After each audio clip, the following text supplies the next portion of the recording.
येत्या जानेवारीला 15 तारखेला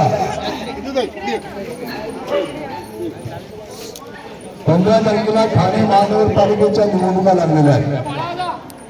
या निवडणुका 8 वर्षानंतर या ठिकाणी येतात। या निवडणुकांसाठी या ठिकाणी शिवसेनेचे सर्व इच्छुक उमेदवार, शिवसेनेचे सर्व पदाधिकारी, कार्यकर्ते, महिला, युवक युवती सर्व या ठिकाणी आपल्या महाराष्ट्राचे उपमुख्यमंत्री, आपले लाडके भाऊ, पक्षाचे प्रमुख, शिवसेना पक्षाचे प्रमुख एकनाथराव शिंदे साहेब यांच्या आदेशाने आम्ही आपल्याला भेटायला आलो आहोत। आणि मुळात या ठिकाणी अनेक प्रश्न आपल्या ठिकाणी आहेत आणि आम्ही त्याचा अभ्यास केला तर या ठिकाणी अनेक प्रश्नाचं एकच उत्तर आहे।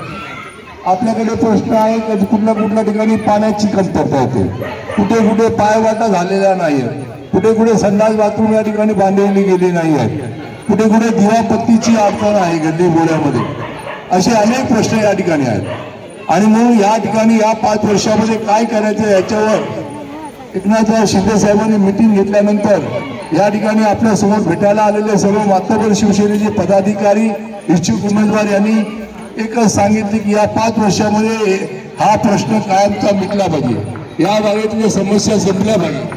मग पायवाटा करायच्या, गटारं करायची, काय काय करायचं असे प्रश्न निर्माण झाले आणि शेवटी या प्रश्नाचं एकच उत्तर मिळालं। ज्याप्रमाणे किसननगर, शांतीनगर भागामध्ये आपल्याला माहिती आहे ज्या बिल्डिंगी आहेत त्या तुटलेल्या आहेत, तोडकरी झालेल्या, प्रत्येक पावसामध्ये बिल्डिंग पडते, लोक त्या ठिकाणी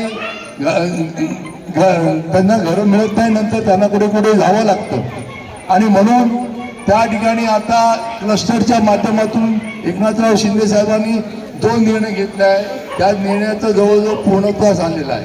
जवळजवळ 30-35 माळ्याच्या बिल्डिंगी आपण बघायला आलात तर त्या ठिकाणी किसननगरच्या लोकांना घरं मिळायला सुरू झालेली आहे। आणि म्हणूनच आपल्या भागामध्ये देखील क्लस्टर डेव्हलपमेंट आली पाहिजे म्हणून आम्ही सर्वांनी आग्रह केला आणि त्या माध्यमातून एकनाथराव शिंदे साहेबांनी सर्व अधिकाऱ्यांना बोलून आपल्या सिपी तळवाला 5 वर्षामध्ये क्लस्टर डेव्हलपमेंट कशी येईल याच्या माध्यमातून या ठिकाणी वर्कआउट केलेलं आहे। येणाऱ्या ठाणे महानगरपालिकेच्या 15 तारखेला आपण आम्हाला सर्वात जास्त मतांनी जर या ठिकाणी पाठवलं तर त्या ठिकाणी महासभेमध्ये एक ठराव करून आपल्या भागाचा विकास क्लस्टर माध्यमातून होईल आणि मग आपलं घर जे आहे ते किती स्क्वेअर फीट आहे त्यापेक्षा जास्त आपल्याला जागा मिळेल, आपल्या त्या ठिकाणी आपल्या गाडी लावायची जागा मिळेल, आपल्या या भागामध्ये क्लब असेल, आपल्या या भागामध्ये समाज मंदिर असेल, त्या ठिकाणी आपण आपले लग्न कार्य सर्व ओळखू शकतो, आपला संडास बाथरूम प्रत्येकाच्या घरी असेल आणि मग या प्रत्येक रस्ते मोठे झाले असतील, गल्ल्या गेलेले असेल, असं एक सुंदरसं सिपी तळावचं शहर 5 वर्षामध्ये एकनाथराव शिंदे साहेबांच्या नेतृत्वाखाली आम्ही सर्व इच्छुक या ठिकाणी ज्या ठिकाणी आपण निवडून दिल्यानंतर आम्ही ते बांधून देतो अशा प्रकारचं वचन आम्ही आपल्याला देतोय। कारण या ठिकाणी आता गेले अनेक वर्ष 7-8 वर्ष झाली, 8 वर्षामध्ये ज्याप्रमाणे पाऊस पडल्यानंतर बेडगे येतात त्याप्रमाणे आता इलेक्शनला अनेक पक्षाचे नेते उमेदवार येतील, मला नगरसेवक व्हायचे, मला आशीर्वाद द्या, त्यांना एकच विचारा, 8 वर्ष कुठे गेला होता तुम्ही? 8 वर्ष या ठिकाणी करोनाच्या माध्यमातून देखील आम्ही सामोरं गेलो तेव्हा कुठे गेला होता? 8 वर्ष या ठिकाणी आम्हाला गटारं पायवाटा होती तेव्हा कुठे गेला होता?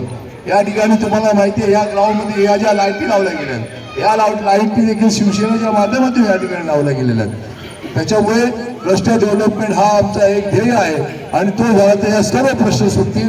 म्हणून येणाऱ्या 15 तारखेला धनुष्यबाण, काय बोललो मी, धनुष्यबाणासमोरचं बटन दाबून आपण आम्हाला प्रचंड मताने निवडून द्याल ही आशा ठेवतो। इथेच थांबतो। जय हिंद, जय महाराष्ट्र, धन्यवाद।